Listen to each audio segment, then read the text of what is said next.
सम्माननीय सभासदों, माननीय अध्यक्ष जी,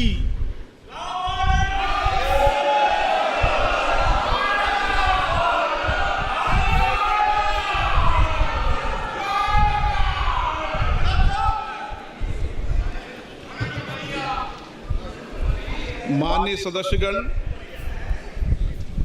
मुझे अपनी ओर से तथा सदन के माननीय सदस्यों की ओर से अंतर संसदीय संघ आईपीयू की प्रेसिडेंट और तंजानिया संयुक्त गणराज्य की नेशनल असेंबली के अध्यक्ष माननीय डॉक्टर तुलिया एक्सन का स्वागत करते हुए अत्यंत प्रसन्नता हो रही है। वे हमारी सम्मानित अतिथि के रूप में भारत की आधिकारिक यात्रा पर आई है। यह हमारे लिए खुशी की बात है कि डॉक्टर एक्सन बजट सत्र को देखने के लिए यहाँ उपस्थित है। माननीय डॉक्टर तुलिया एक्सन शुक्रवार दिनांक 19 जुलाई 2024 को भारत पहुंची। उन्होंने 21 जुलाई 2024 को आगरा का भ्रमण किया और उस समय वह विशेष बॉक्स में आसीन है। हम भारत में उनके सुखद और सफल प्रवास की कामना करते हैं। हम अंतर संसदीय संघ के प्रेसिडेंट के रूप में उनकी भूमिका के लिए सफलता की भी कामना करते हैं। उनके माध्यम से हम तंजानिया गणराज्य की संसद के सदस्यों, तंजानिया की सरकार तथा वहाँ की मित्र जनता को बधाई और शुभकामनाएं देते हैं। माननीय सदस्यगण, जैसा कि आपको समाचार भाग 2 के माध्यम से पहले ही सूचित किया जा चुका है कि माननीय वित्त मंत्री जी के बजट भाषण की प्रतियां हार्ड कॉपी के रूप में उपलब्ध कराई जाएगी। अतः बजट प्रस्तुत हो जाने के पश्चात माननीय सदस्य कृपया बजट भाषण की अपनी अपनी प्रति प्रकाशन काउंटर से प्राप्त कर लें। आपको ये भी सूचित किया जाता है कि माननीय मंत्री द्वारा बजट प्रस्तुत किए जाने के पश्चात बजट की प्रतियां आपको मेंबर्स पोर्टल के माध्यम से भी उपलब्ध करा दी जाएगी। माननीय वित्त मंत्री Shrimati Nirmala Sitharaman.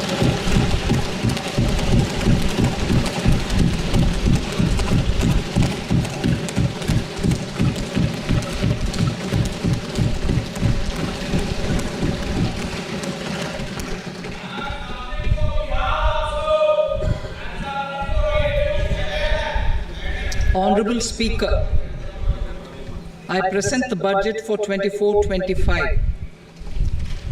Introduction. The people of India have reposed their faith in the government led by Honorable Prime Minister Shri Narendra Modi and re-elected it for a historic third term under his leadership.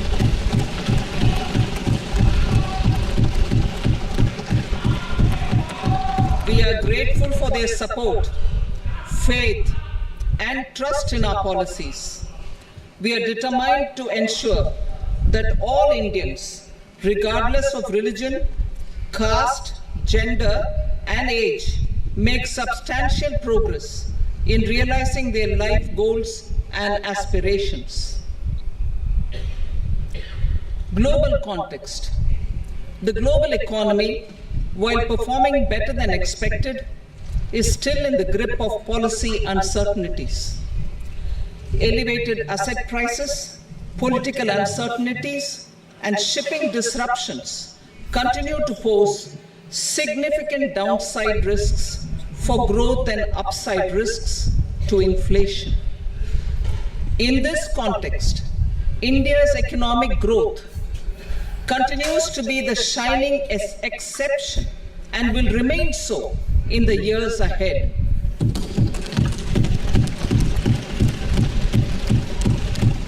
India's inflation continues to be low, stable, and moving towards the 4% target.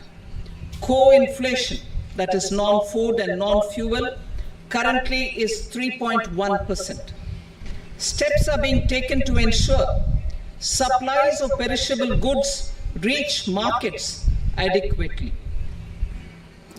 Interim budget As mentioned in the interim budget, we need to focus on 4 major castes, namely the Garib, Mahilaye, Yuva and Annadata, the poor, women, youth and the farmer. For Annadata, we announced higher minimum support prices a month ago for all major crops, delivering on the promise of at least a 50% margin over costs. Pradhan Mantri Garib Kalyan Anna Yojana was extended for 5 years, benefiting more than 80 crore people. Administrative actions for approval and implementation of various schemes announced in the interim budget are well underway. The required allocations have been made. Budget theme. Turning attention to the full year and beyond in this budget, we particularly focus on employment, skilling, MSMEs, and the middle class. I am happy to announce the Prime Minister's package of 5 schemes and initiatives to facilitate employment, skilling, and other opportunities for 4.1 crore youth over a 5-year period, with a central outlay of 2 lakh crore rupees. I will speak about them shortly, while more details may be seen in the annexure. This year, I've made a provision of 1.48 lakh rupees, 1.48 lakh crore rupees for education, employment, and skilling. Budget priorities. The people have given a unique opportunity to our government to take the country on the path of strong development and an all-round prosperity. In the interim budget, we promised to present a detailed roadmap for our pursuit of Vikasit Bharat, in line with the strategy set out in the interim budget. This budget envisages sustained efforts on the following 9 priorities for generating ample opportunities for all. Number 1, productivity and resilience in agriculture. Number 2, employment and skilling. Number 3, inclusive human resource development and social justice. 4, manufacturing and services. 5, urban development. 6, energy security. 7, infrastructure. 8, innovation, research and development.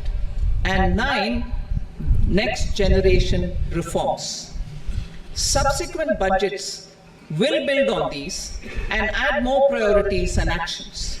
A more detailed formulation will be carried out as part of the economic policy framework, about which I will speak later in this speech. This budget details some of the specific actions to be initiated in the current year towards fulfillment of these priorities, with potential for transformative changes. The budget also covers some of the previously made announcements, with intent to strengthen them and step up their implementation for expediting our journey towards the goal of Vikasit Bharat. Priority 1, productivity and resilience in agriculture. Transforming agricultural research. Our government will undertake a comprehensive review of the agricultural research setup to bring the focus on raising productivity and developing climate-resilient varieties. Funding will be provided in challenge mode, including to the private sector. Domain experts, both from the government and outside, will oversee the conduct of such research. Release of new varieties. New 109 high-yielding and climate-resilient varieties of 32 field and horticultural crops will be released for cultivation by farmers. Natural farming. In the next 2 years, 1 crore farmers across the country will be initiated into natural farming, supported by certification and branding. Implementation will be through scientific institutions and willing gram panchayats. 10,000 need-based bio-input resource centers will be established. Missions for pulses and oilseeds. For achieving self-sufficiency in pulses and oilseeds, we will strengthen their production, storage, and marketing. As announced in the interim budget, a strategy is being put in place to achieve Atmanirbharta for oilseeds such as mustard, groundnut, sesame, soybean, and sunflower. Vegetable production and supply chains.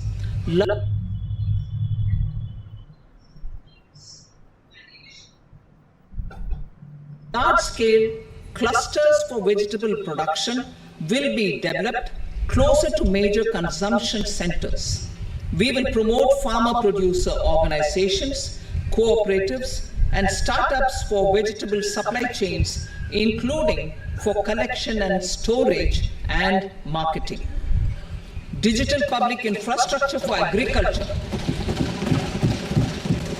Buoyed by the success of the pilot project, our government, in partnership with the states, will facilitate the implementation of the digital public infrastructure in agriculture for coverage of farmers and their lands in 3 years.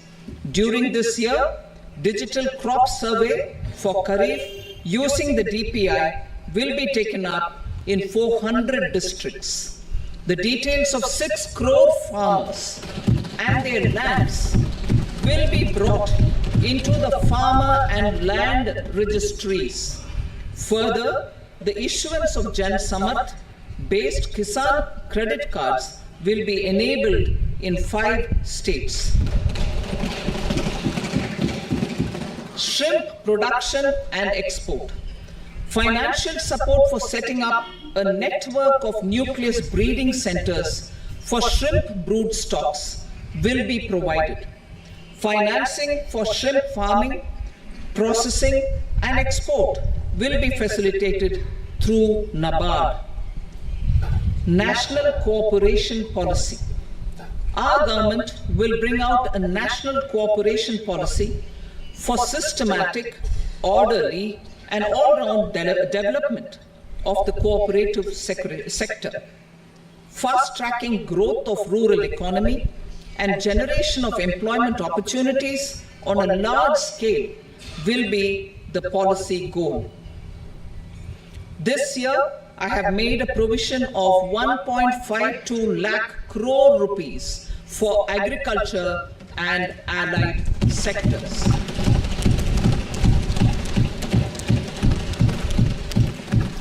Priority 2, employment and skilling. Employment-linked incentive. Our government will implement following 3 schemes for employment-linked incentive as part of the Prime Minister's package. These will be based on enrollment in the EPFO and focus on recognition of first-time employees and support to employees and employers. Scheme A, first-timers. This scheme will provide 1 month wage to all persons newly entering the workforce in all formal sectors.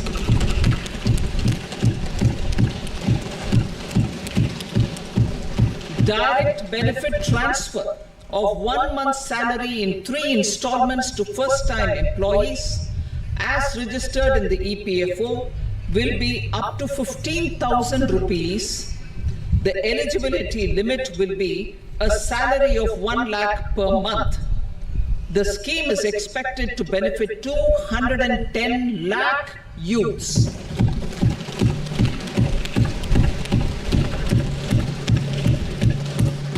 Scheme B, job creation in manufacturing. This scheme will incentivize additional employment in the manufacturing sector linked to the employment of first-time employees. An incentive will be provided at specified scale directly both to the employee and the employer with respect to their EPFO contribution in the first 4 years of employment. The scheme is expected to benefit 30 lakh youth entering employment and their employers.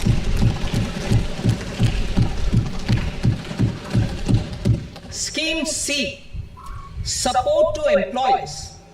This employer-focused scheme will cover additional employment in all sectors.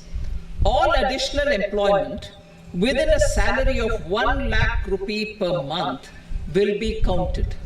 The government will reimburse to employers up to 3,000 rupees per month for 2 years towards the EPFO contribution for each additional employee. The scheme is expected to incentivize additional employment of 50 lakh persons.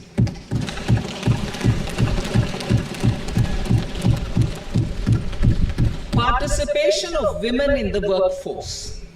We will facilitate higher participation of women in the workforce through setting up of working women hostels in collaboration with industry and establishing creches. In addition, the partnership will seek to organize women-specific skilling programs and promotion of market access for women SHG enterprises. Skilling program. I'm happy to announce a new centrally sponsored scheme as the fourth scheme under the Prime Minister's package for skilling in collaboration with state governments and industry. 20 lakh youth will be skilled over a 5-year period.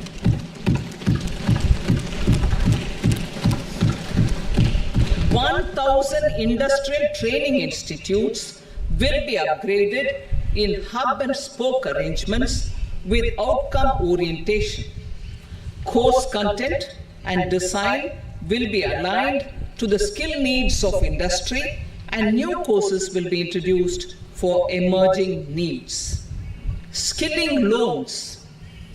The model skill loan scheme will be revised to facilitate loans up to 7.5 lakh rupees with a guarantee from a government-promoted fund.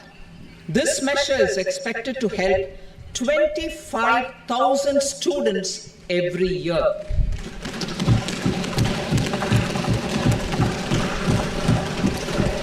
Education loans. For helping our youth who have not been eligible for any benefit under government schemes and policies, I am happy to announce a financial support for loans up to 10 lakh rupees for higher education in domestic institutions.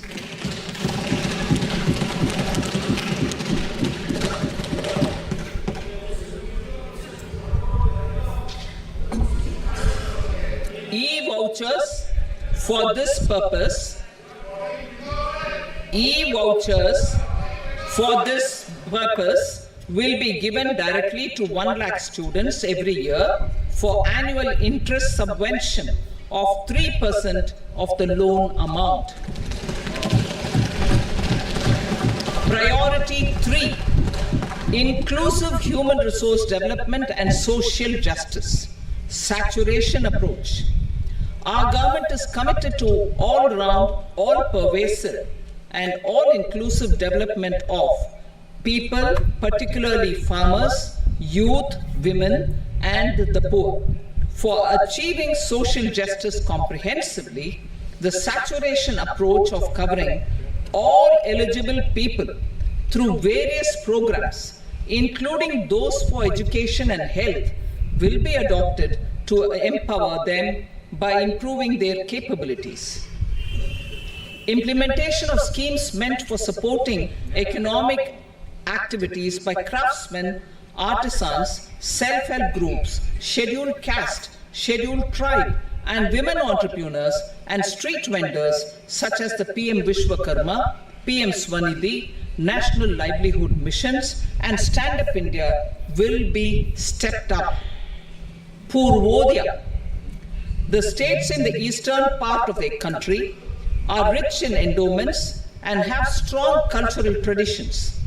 We will formulate a plan, Purvodaya, for the all-round development of the eastern region of the country, covering Bihar, Jharkhand, West Bengal, Odisha, and Andhra Pradesh.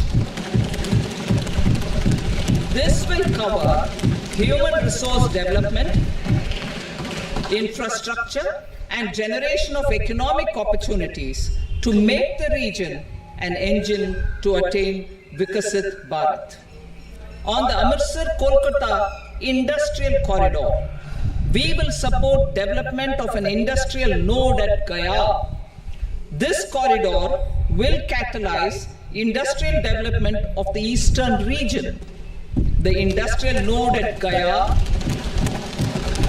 will also be a good model for developing our ancient centers of cultural importance into future centers of modern economy. This model shall showcase Vikas B, Virasat B in our growth trajectory. We will also support development of road connectivity projects, namely 1. Patna-Purnia Expressway, 2. Buxar-Bhagalpur Expressway, 3. Bodh Gaya, Rajgir, Vaishali and Darbhanga spurs, and 4. Additional 2-lane bridge over River Ganga at Buxar at a total cost of 26,000 crore rupees.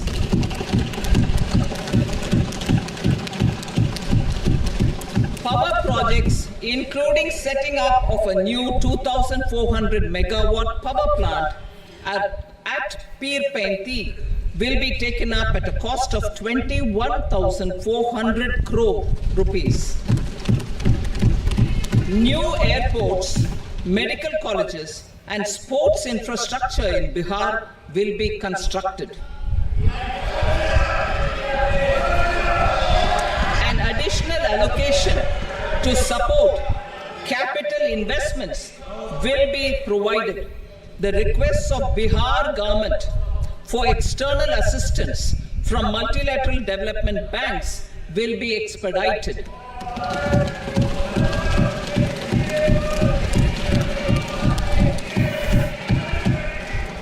Andhra Pradesh Reorganization Act. Our government has made concerted efforts to fulfill the commitments in Andhra Pradesh Reorganization Act.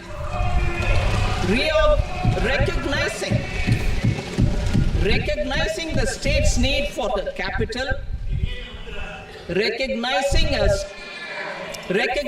the state's need for a capital, we will facilitate special financial support through multilateral development agencies. In the current financial year, 15,000 crore rupees will be arranged with additional amounts in future years.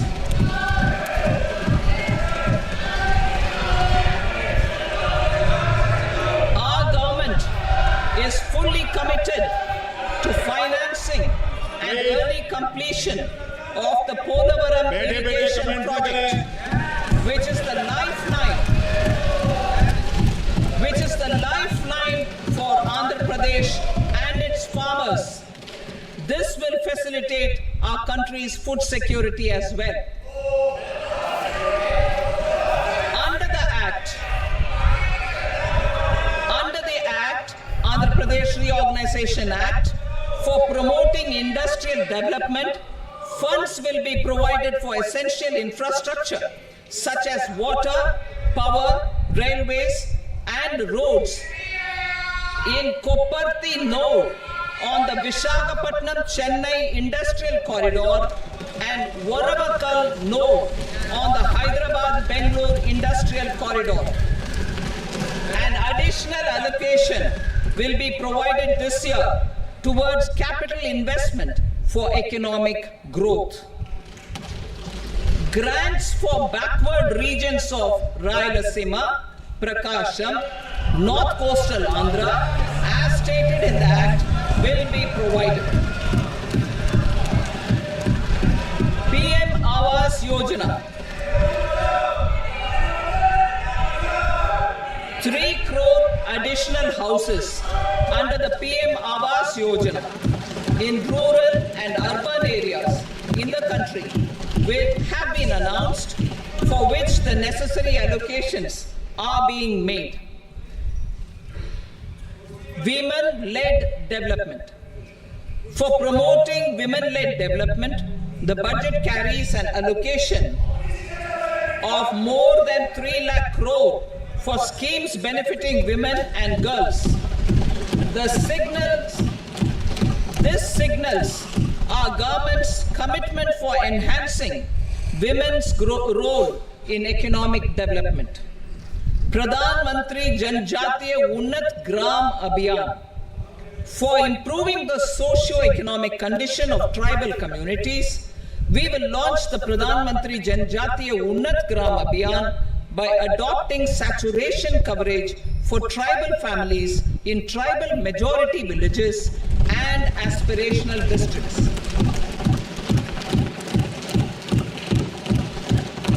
This will cover 63,000 villages, benefiting 5 crore tribal people. Bank branches in northeastern region. More than 100 branches of India Post Payment Bank will be set up in the northeast region to expand the banking services.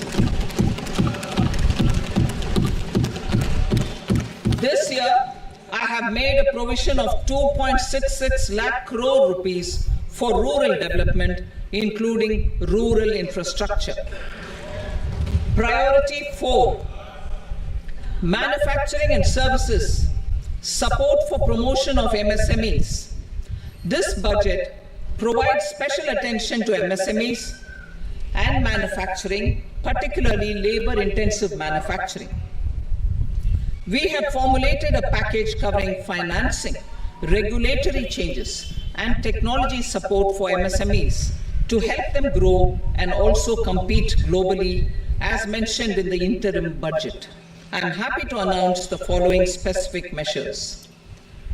Credit guarantee scheme for MSMEs in the manufacturing sector. For facilitating term loans to MSMEs for purchase of machinery and equipment without collateral or third-party guarantee, a credit guarantee scheme will be introduced. The scheme will operate on pooling of credit risks of such MSMEs. A separately constituted self-financing guarantee fund will provide to each applicant guarantee cover up to 100 crore rupees, while the loan amount may be larger. The borrower will have to provide an upfront guarantee fee and an annual guarantee fee on the reducing loan balance. New assessment model for MSME credit. Public sector banks will build their own in-house capability to assess MSMEs for credit instead of relying on external assessment. They will also take a lead in developing or getting developed a new credit assessment model based on the scoring of digital footprints of the MSMEs in the economy. This is expected to be a significant improvement over the traditional assessment of credit eligibility based only on asset or turnover criteria. That will also cover MSMEs without a formal accounting system. credit support to MSMEs during stress period.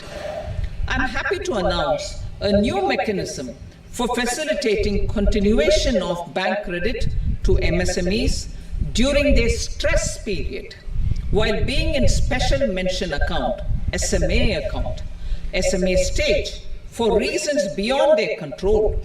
MSMEs need credit to continue their business and to avoid getting into the NPA stage.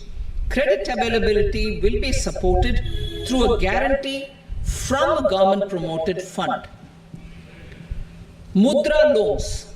The limit of Mudra loans will be enhanced to 20 lakh from the current 10 lakh for those entrepreneurs who have availed and successfully repaid previous loans under the Tarun category. Enhanced scope for mandatory onboarding in trades. For facilitating MSMEs to unlock their working capital by converting their trade receivables into cash, I propose to reduce the turnover threshold of buyers for mandatory onboarding on the trades platform from rupees 500 crore to 250 crore rupees. This measure will bring 22 more CPSCs and 7,000 more companies onto the platform. Medium enterprises will also be included in the scope of the suppliers. SIDBI branches in MSME clusters. SIDBI will open new branches to expand its reach to serve all major MSME clusters within 3 years and provide direct credit to them. With the opening of 24 such branches this year, the service coverage will expand to 168 out of 242 major clusters. MSME units for food irradiation, quality and safety testing. Financial support for setting up of 50 multi-product food irradiation units in the MSME sector will be provided. Setting up of 100 food quality and safety testing labs with NABL accreditation will be facilitated. And traditional artisans to sell their products in international markets. E-commerce export hubs will be set up in public-private partnership mode. These hubs, under a seamless regulatory and logistic framework, will facilitate trade and export-related services under one roof. Measures for promotion of manufacturing and services. Internship in top companies. As the fifth scheme under Prime Minister's package, our government will launch a comprehensive scheme for providing internship opportunities in 500 top companies to 1 crore youth in 5 years. They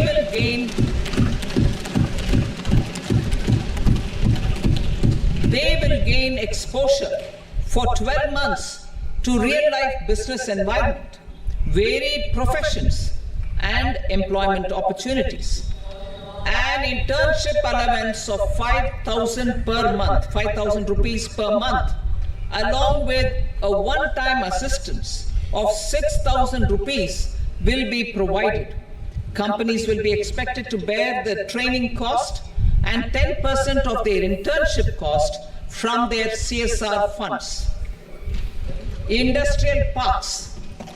Our government will facilitate development of investment-ready, plug-and-play industrial parks with complete infrastructure in or near 100 cities in partnership with the states and private sector by better using town planning schemes.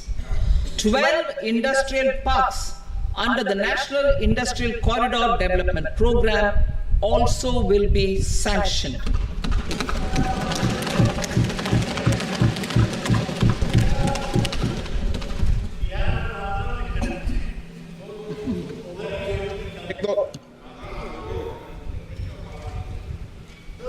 Veggie paper no please बैठिए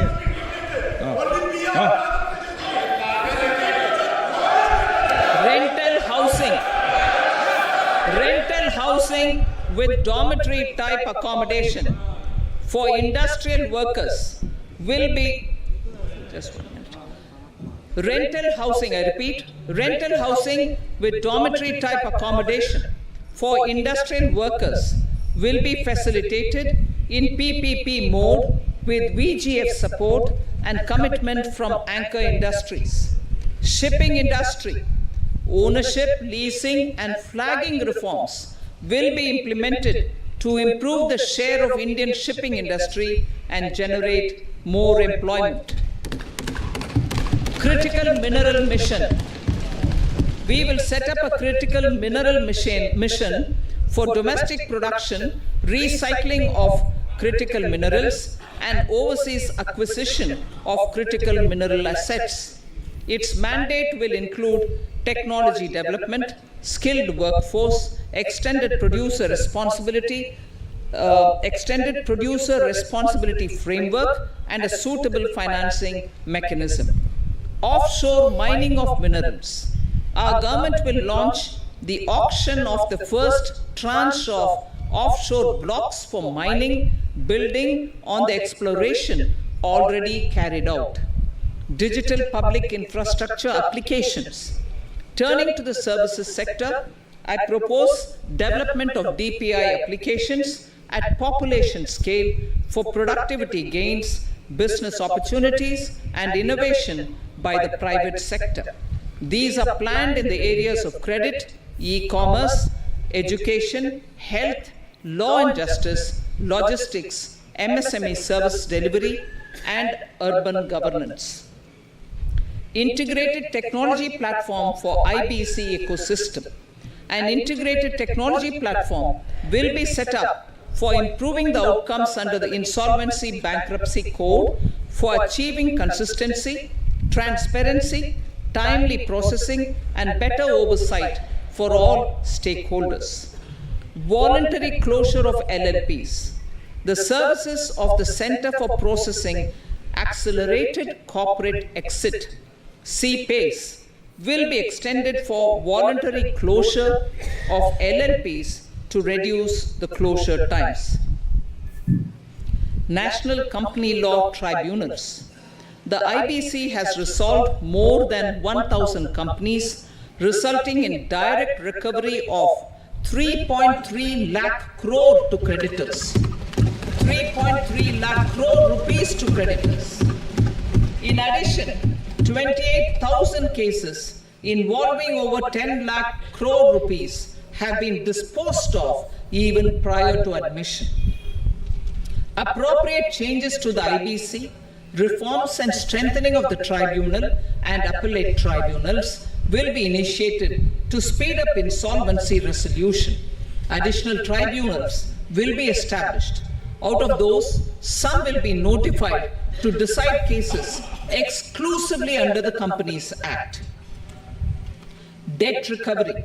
Steps for reforming and strengthening debt recovery tribunals will be taken. Additional tribunals will be established to speed up recovery. Priority 5, urban development. Cities as growth hubs. Working with states, our government will facilitate development of cities as growth hubs. This will be achieved through economic and transit planning and orderly development of peri-urban areas utilizing town planning schemes. Creative redevelopment of cities. For creative brownfield redevelopment of existing cities with a transformative impact, our government will formulate a framework for enabling policies, market-based mechanisms, and regulation. Transit-oriented development. Transit-oriented development plans for 14 large cities with a population above 30 lakh will be formulated, along with an implementation and financing strategy. Urban housing. Under the PM Awas Yojana, urban 2.0, housing needs of 1 crore urban poor and middle class families will be addressed with an investment of 10 lakh crore rupees. This will include the central assistance of 2.2 lakh crore rupees in the next 5 years. A provision of interest subsidy to facilitate loans at affordable rates is also envisaged. In addition, enabling policies and regulations for efficient and transparent rental housing markets with enhanced availability will also be put in place. Water supply and sanitation.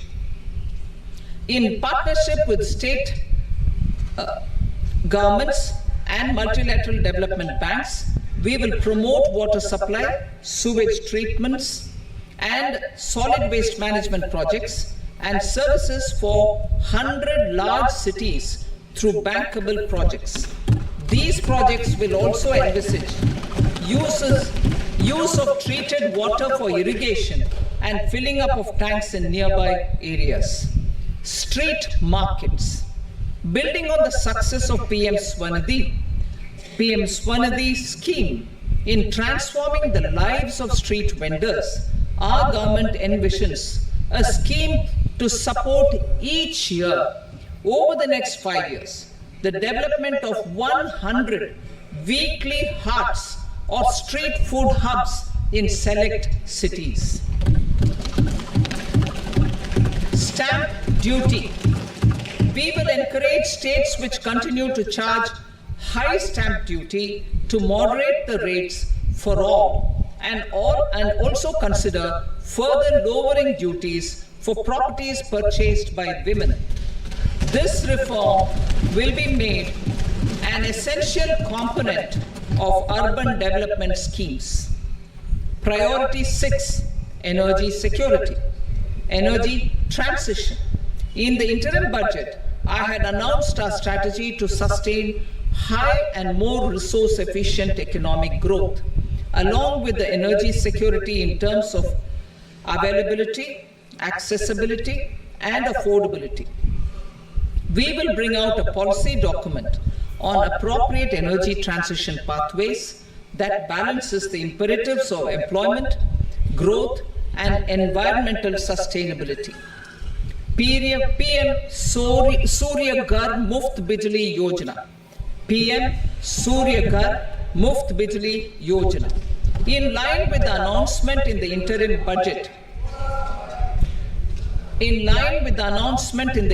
budget, PM Surya Ghar Muft Bijli Yojana has been launched to install rooftop solar plants to enable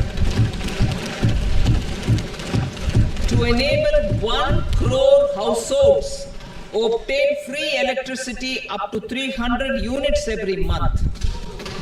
The scheme has generated remarkable response with more than 1.28 crore registrations and 14 lakh applications, and we will further encourage it.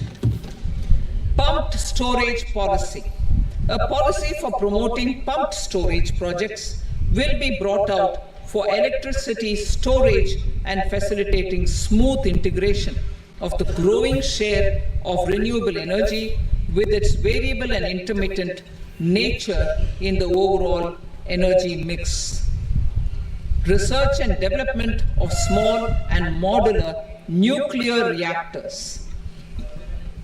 Nuclear energy is expected to form a very significant part of the energy mix for Vikasit Bharat.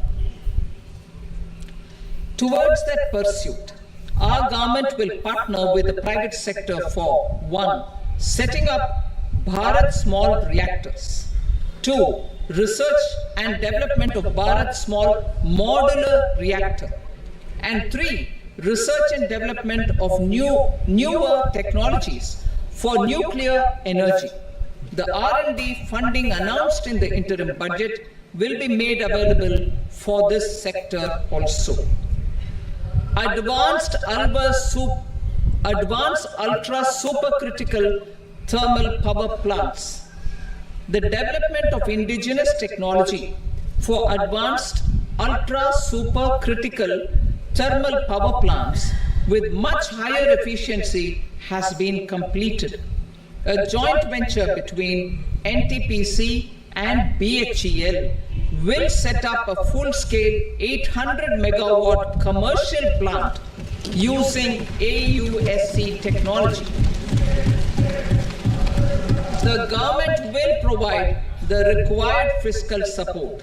Moving forward, development of indigenous capacity for the production of high-grade steel and other advanced metallurgy materials for these plants will result in strong spin-off benefits for the economy.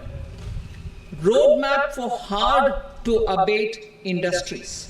A roadmap for moving the hard-to-abate industries from energy efficiency targets to emission targets will be formulated.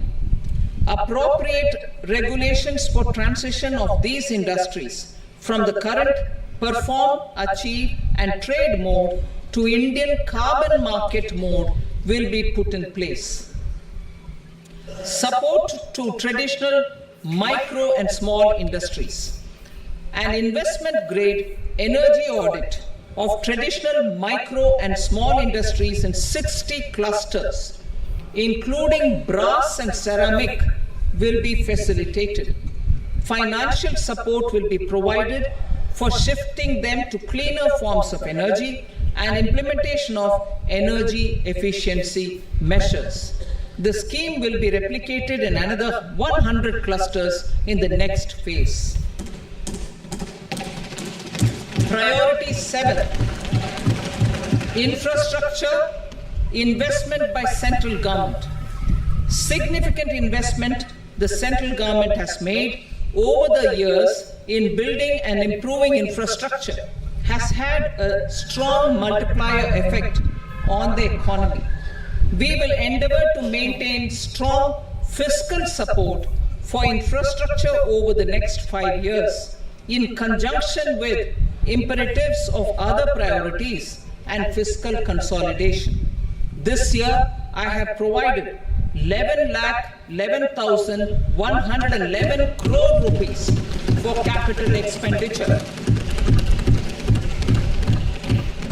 This would be 3.4% of our GDP. Infrastructure investment by state governments. We will encourage states to provide support of similar scale for infrastructure, subject to their development priorities. A provision of 1.5 lakh crore rupees for long-term interest-free loans have been made this year also to support the states in their resource allocation. Private investment in infrastructure. Investment in infrastructure by private sector will be promoted through viability gap funding and enabling policies and regulations. A market-based financing framework will be brought out. Pradhan Mantri Gram Sadak Yojana. Phase 4 of the PMGSY will be launched to provide all-weather connectivity to 25,000 rural habitations, which have become eligible in view of their population increase. Irrigation and flood mitigation. Bihar has frequently suffered from floods, many of them originating outside the country. Plans to build flood control structures in Nepal are yet to progress. Our government, through the Accelerated Irrigation Benefit Program and other sources, will provide financial support for projects with estimated cost of 11,500 crore rupees, such as the Kosi-Michi intra-state link and 20 other ongoing and new schemes, including barrages, river pollution abatement and irrigation projects. In addition, survey and investigation of Kosi-related flood mitigation and irrigation projects will be undertaken.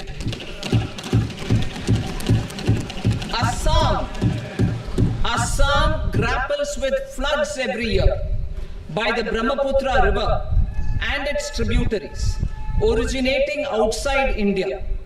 We will provide assistance to Assam for flood management and related projects.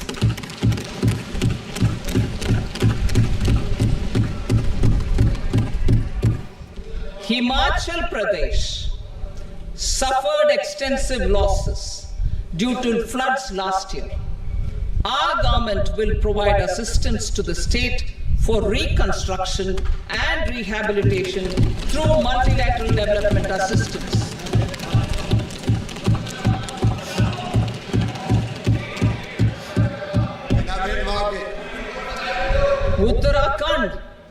Uttarakhand too suffered losses due to cloudbursts and massive landslides.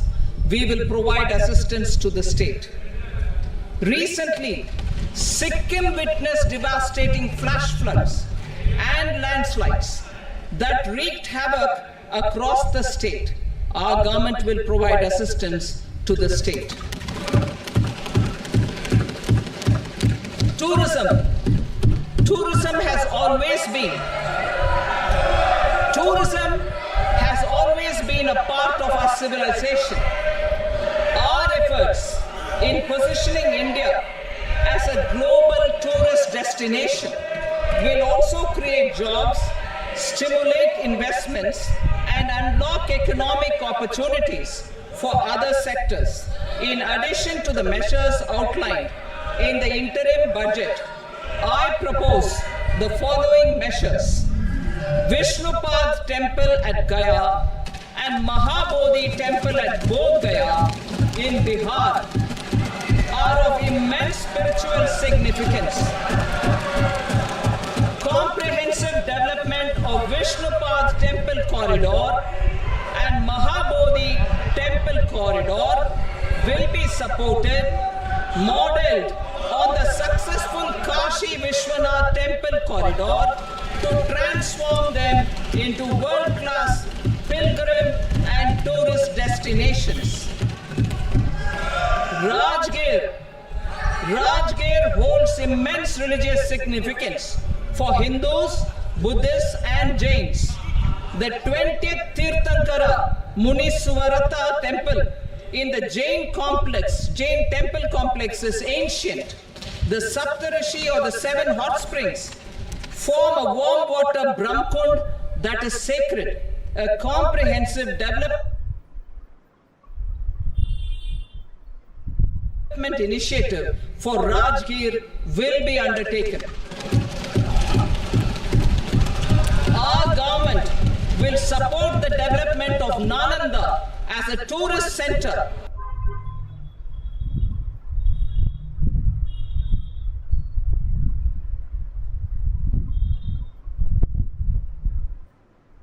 Besides reviving Nalanda University to its glorious stature,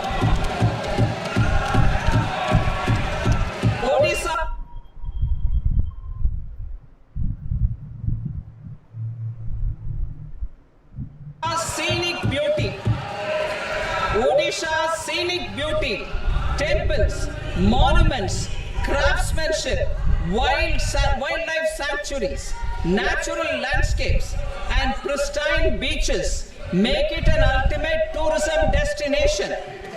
Our government will provide assistance for their development to Odisha as well.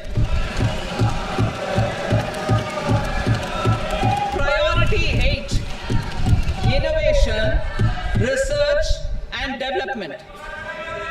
We will operationalize the Anusandhan National Research Fund for basic research and prototype development.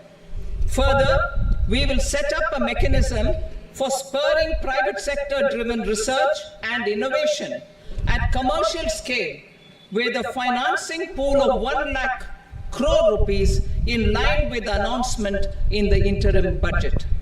Space economy. With our continued emphasis on expanding the space economy by 5 times in the next 10 years, a venture capital fund of 1,000 crore rupees will be set up. Priority 9, next generation reforms. Economic policy framework. We will formulate an economic policy framework to delineate the overarching approach to economic development and set the scope of the next generation of reforms for facilitating employment opportunities and sustaining high growth. Our government will initiate and incentivize reforms for 1. Improving productivity of factors of production, and 2. Facilitating markets and sectors to become more efficient.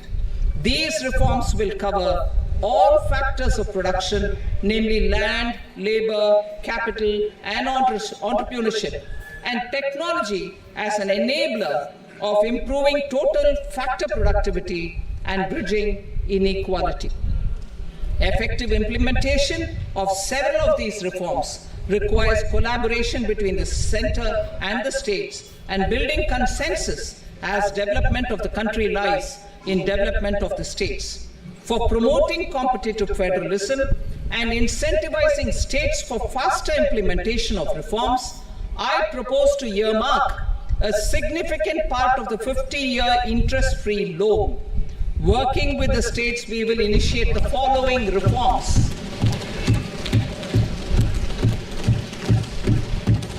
Land-related reforms and actions, both in the rural and urban areas, will cover land administration, will cover 1. Land administration, planning and management, and 2. Urban planning usage and building bylaws. These will be incentivized for completion within the next 3 years through appropriate fiscal support. Rural land-related actions. Rural land-related actions will include 1. Assignment of unique land parcel identification number, UL PIN, or Bhu Aadhaar for all lands. 2. Digitization of cadastral maps. 3. Survey of subdivisions, survey of map subdivisions as per current ownership. 4. Establishment of land registry. And 5. Linking to the farmers registry. These actions will also facilitate credit flow and other agricultural services. Urban land-related actions. Land records in urban areas will be digitized with GIS mapping. An IT-based system for property record administration, updating, and tax administration will be established. These will also facilitate improving the financial position of urban local bodies. Labor-related reforms. Services to labor. Our government will facilitate the provision of a wide array of services to labor, including those for employment and skilling. A comprehensive integration of e-Shram portal with other portals will facilitate such one-stop solution. Open architecture databases for the rapidly changing labor market, skill requirements, and available job roles, and a mechanism to connect job aspirants with potential employers and skill providers will be covered in these services. Shram Suvidha and Samadhan portal. Shram Suvidha and Samadhan portal will be revamped to enhance ease of compliance for industry and trade. Capital and entrepreneurship related reforms. Financial sector vision and strategy. For meeting financing needs of the economy, our government will bring out a financial sector vision and strategy document to prepare the sector in terms of size, capacity, and skills. This will set the agenda for the next 5 years and guide the work of the government, regulators, financial institutions, and market participants. Taxonomy for climate finance. We will develop taxonomy for climate finance for enhancing the availability of capital for climate adaptation and mitigation. This will support achievement of the country's climate commitments and green transition. Variable capital company structure. We will seek the required legislative approval for providing an efficient and flexible mode for financing leasing of aircrafts and ships and pooled funds of private equity through a variable company structure. Foreign direct investments and overseas investment. The rules and regulations for foreign direct investment and overseas investments will be simplified to 1. Facilitate foreign direct investments, 2. Nudge prioritization, and 3. Promote opportunities for using Indian rupee as a currency for overseas investment. NPS Vatsalya. NPS Vatsalya, a plan for contribution by parents and guardians for minors, will be started. On attaining the age of majority, the plan can be converted seamlessly into a normal NPS account. Use of technology. We have successfully used technology for improving productivity and bridging inequality in our economy during the past 10 years. Public investment in digital infrastructure and innovations by the private sector have helped in improving access of all citizens, particularly the common people, to market resources, education, health and services. We will step up adoption of technology towards digitalization of the economy. Ease of doing business. For enhancing ease of doing business, we are already working on the Jan Vishwas Bill 2.0. Further, states will be incentivized for implementation of the business reforms action plans and digitalization. Data and statistics.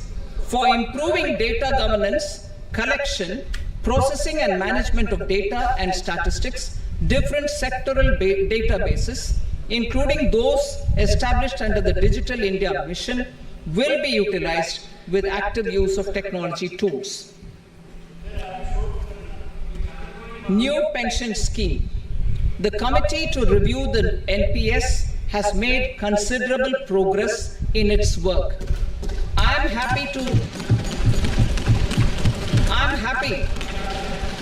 happy that the staff side of the National Council of the Joint Consultative Machinery for Central Government Employees has taken a constructive approach. A solution will be evolved which addresses the relevant issues while maintaining fiscal prudence to protect the common citizens. Budget estimates for 24-25. For the year 24-25, total receipts other than borrowings and the total expenditure are estimated at 32.07 lakh crore rupees and 48.21 lakh crore rupees respectively. The net tax receipts are estimated at 25.83 lakh crore rupees. The fiscal deficit is estimated at 4.9% of the GDP. The gross and the net market borrowings through dated securities during 24-25 are estimated at 14.01 lakh crore rupees and 11.63 lakh crore rupees respectively. Both will be less than that in 23-24. The fiscal consolidation path announced by me in 2021 has served our economy very well, and we aim to reach the deficit below 4.5% next year. The government is committed to staying the course. From 2026-27 onwards, our endeavor will be to keep the fiscal deficit each year such that the central government's debt will be on a declining path as percentage of GDP. I will now move to part B.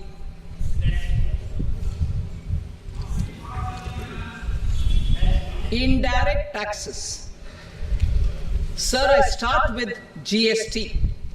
It has decreased tax incidence on the common man, reduced compliance burden and logistics cost for trade and industry, and enhanced revenues of the central and the state governments. It is a success of vast proportions. To multiply the benefits of GST, we will strive to further simplify and rationalize the tax structure and endeavor to expand it to the remaining sectors. My proposals for customs duties intend to support domestic manufacturing, deepen local value addition, promote export competitiveness, and simplify taxation while keeping the interest of the general public and consumers surmount. In Budget 22-23, we reduced the number of customs duty rates. I propose to undertake a comprehensive review of the rate structure over the next 6 months to rationalize and simplify it for ease of trade, removal of duty inversion, and reduction of disputes. I shall now take up sector-specific customs duty proposals. Medicine and medical equipments. To provide relief to cancer patients, I propose to fully exempt 3 more medicines from customs duties.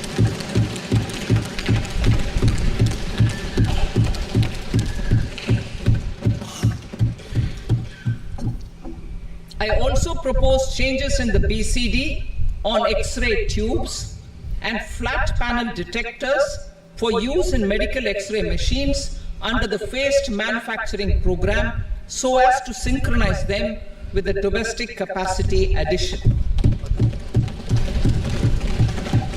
Mobile phone and related parts. With a 3-fold increase in domestic production and almost a 100-fold jump in exports of mobile phones over the last 6 years, the Indian mobile industry has matured. In the interest of consumers, I now propose to reduce the BCD on mobile phone, mobile PCBA, and mobile charger to 15%. Critical minerals.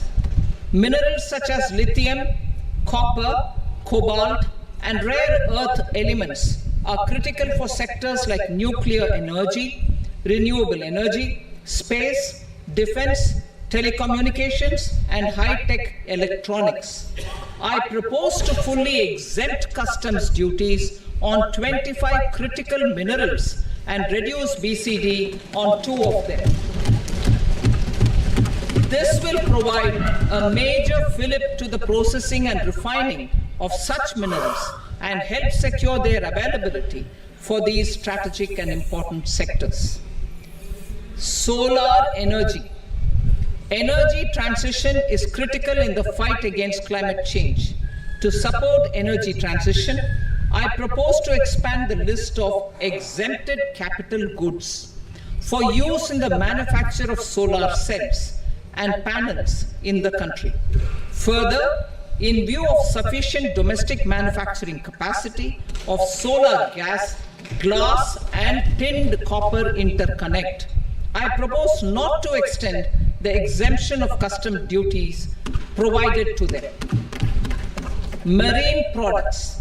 India's seafood exports in the last financial year touched an all-time high of more than 60,000 crores of rupees. Frozen shrimp accounted for about 2/3 of these exports. To enhance their competitiveness, I propose to reduce BCD on certain broodstock, polychaete worms, shrimp, and fish feed to 5%. I also propose to exempt customs duty on various inputs for manufacture of shrimp and fish feed. Leather and textile. Similarly, to enhance the competitiveness of exports in the leather and textile sectors, I propose to reduce BCD on real down-filling material from duck or goose. I am also making additions to the list of exempted goods for manufacture of leather and textile garments, footwear, and other leather articles for export. To rectify inversion in duty, I propose to reduce BCD subject to conditions on methylene diphenyl diisocyanate MDI for manufacture of spandex yarn from 7.5 to 5%. Furthermore, the export duty structure on raw hides, skin, and leather is proposed to be simplified and rationalized. Precious metals. To enhance domestic value addition in gold and precious metal jewelry in the country, I propose to reduce customs duties on gold and silver to 6% and that of platinum to 6.4%. Other metals, steel and copper are important raw materials. To reduce their cost of production, I propose to remove the BCD on ferronickel and blister copper. I am also continuing with nil BCD on ferrous scrap and nickel cathode and concessional BCD of 2.5% on copper scrap. Electronics. To increase value addition in the domestic electronics industry, I propose to remove the BCD subject to conditions on oxygen-free copper for manufacture of resistors. I also propose to exempt certain parts for manufacture of connectors. Chemicals and petrochemicals. To support existing and new capacities in the pipeline, I propose to increase the BCD on ammonium nitrate from 7.5% to 10%. Plastics. PVC flex banners are non-biodegradable and hazardous for environment and health. To curb their imports, I propose to raise the BCD on them from 10 to 25%. Telecommunication equipment. To incentivize domestic manufacturing, I propose to increase the BCD from 10 to 15% on PCBA of specified telecom equipment. Trade facilitation. To promote domestic aviation and boat and ship MRO, I propose to extend the period for export of goods imported for repairs from 6 months to 1 year. I'll read that again. To promote domestic aviation and boat and ship maintenance, repair and operations, I propose to extend the period for export of goods imported for repairs from 6 months to 1 year. In the same way, I propose to extend the time limit for re-import of goods for repairs under warranty from 3 to 5 years. I now move to direct taxes. We will continue our efforts to simplify taxes, improve taxpayer services, provide tax certainty, and reduce litigation while enhancing revenues for funding the development and welfare schemes of the government. It has been our endeavor to simplify taxation. We have taken a number of measures in the last few years, including introduction of simplified tax regimes without exemptions and deductions for corporate tax and for personal income tax. This has been appreciated by taxpayers. 58% of corporate tax came from the simplified tax regime in the financial year 22-23. Similarly, as per data available till now, for the last fiscal, more than 2/3 have availed the new personal income tax regime. Comprehensive review of the Income Tax Act. I am now announcing a comprehensive review of the Income Tax Act 1961. The purpose is to make the Act concise, lucid, easy to read and understand. This will reduce disputes and litigation, thereby providing tax certainty to the taxpayers. I will also bring down the demand embroiled in litigation. It is proposed to be completed in 6 months.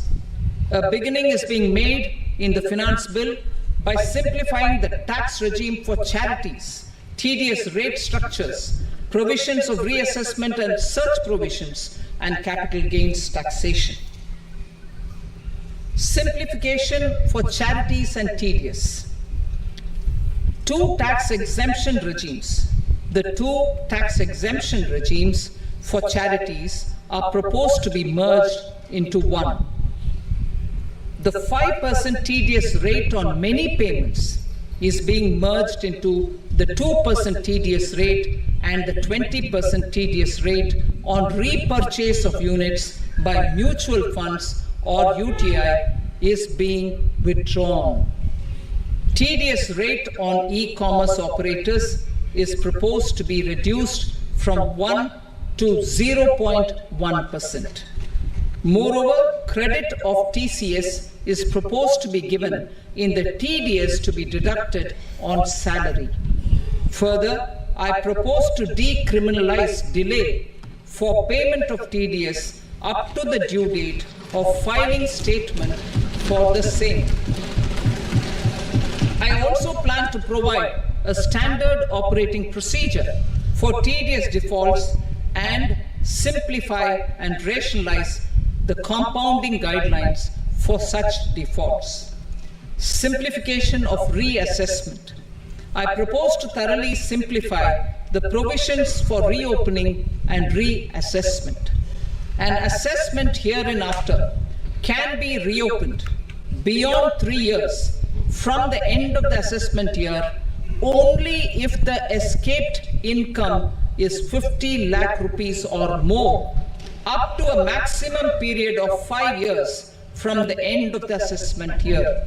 Even in such cases, a time limit of 6 years before the year of the search, as against the existing time limit of 10 years, is being proposed. This will reduce tax uncertainty and disputes. Simplification and rationalization of capital gains. Capital gains taxation is also proposed to be hugely simplified. Short-term gains on certain financial assets shall henceforth attract a tax rate of 20%, while that on all other financial assets and all non-financial assets shall continue to attract the applicable tax rate. Long-term gains, all financial and non-financial assets, on the other hand, will attract a tax rate of 12.5%. For the benefit of the lower and the middle income classes, I propose to increase the limit of exemption of capital gains on certain financial assets to 1.25 lakh rupees per year. Listed financial assets held for more than a year will be classified as long-term, while unlisted financial assets and all non-financial assets will have to be held for at least 2 years to be classified as long-term. Unlisted mutual funds and market-linked debentures, irrespective of holding period, however, will attract tax on capital gains at applicable rates. Taxpayer services. All the major taxpayer services under GST and most services under customs and income tax have been digitalized. All remaining services of customs and income tax, including rectification and order giving effect to appellate orders, shall be digitalized and made paperless over the next 2 years. Litigation and appeals. While our concerted efforts to reduce pendency of appeals at various appellate fora are beginning to show good results, it will continue to engage our highest attention. To dispose of the backlog of first appeals, I plan to deploy more officers to hear and decide such appeals, especially those with large tax effect. For resolution of certain income tax disputes pending in appeal, I am also proposing Vivad Se Vishwas Scheme 2024. Further, I propose to increase monetary limits for filing appeals related to direct taxes, excise and service tax in the tax tribunals, high courts and Supreme Court to 60 lakh rupees 2 crore rupees and 5 crore respectively. With a view to reduce litigation and provide certainty in international taxation, we will expand the scope of safe harbor rules and make them more attractive. We will also streamline the transfer pricing assessment procedure. Employment and investment. I have a few proposals to promote investment and foster employment. First of all, to bolster the Indian startup ecosystem, boost the entrepreneurial spirit, and to support innovation, I propose to abolish the so-called angel tax for all classes of investors.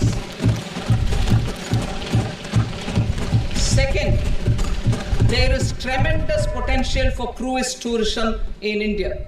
To give a fillip to this employment-generating industry, I am proposing a simpler tax regime for foreign shipping companies operating domestic cruises in the country.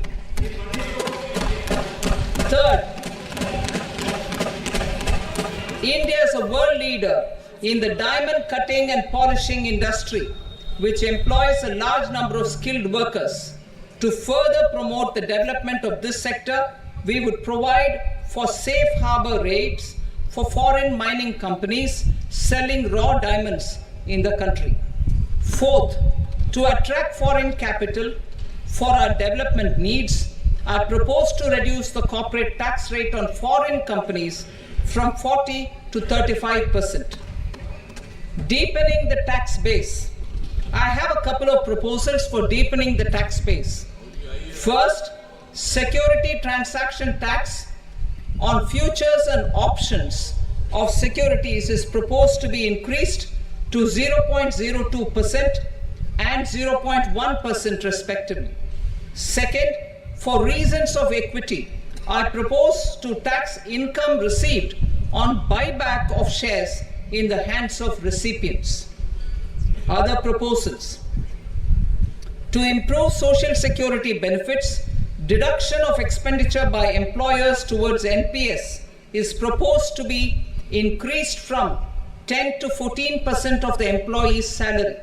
Similarly, deduction of this expenditure up to 14% of salary from the income of employees in private sector, public sector banks and undertakings opting for the new tax regime is proposed to be provided. Indian professionals working in multinationals get ESOPs and invest in social security schemes and other movable assets abroad. Non-reporting of such small foreign assets has penal consequences under the Black Money Act. Such non-reporting of movable assets up to 20 lakh rupees is proposed to be depenalized.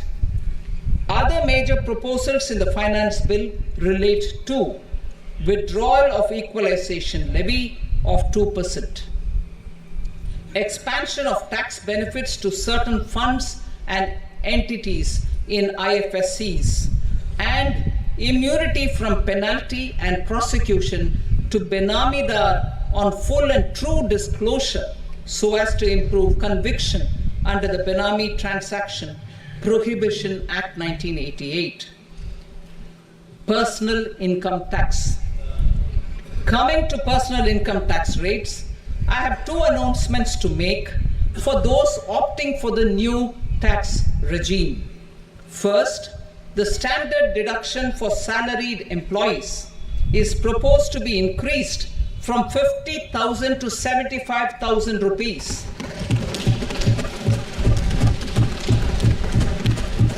Similarly, deduction on family pension for pensioners is proposed to be enhanced from 15,000 to 25,000 rupees. This will provide relief to about 4 crore salaried individuals and pensioners.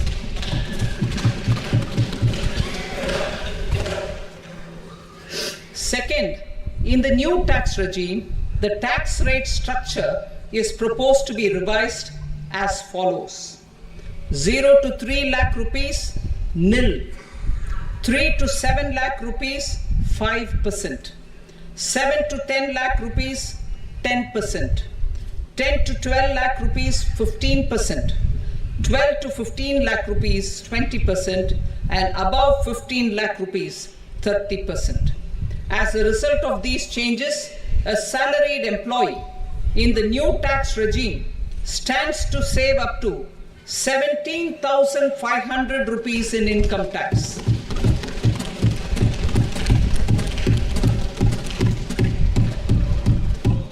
Apart from these, I am also making some other changes as given in the annexure. As a result of these proposals, revenue of about 37,000 crore, that is 29,000 crore in direct taxes and 8,000 crore in indirect taxes will be foregone, while revenue of about 30,000 crore rupees will be additionally mobilized. Thus, the total revenue foregone is about 7,000 crores annually. Mr. Speaker, sir, with this, I commend the budget to this august House. Jai Hind.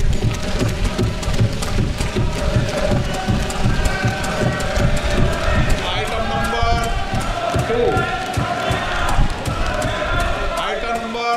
2.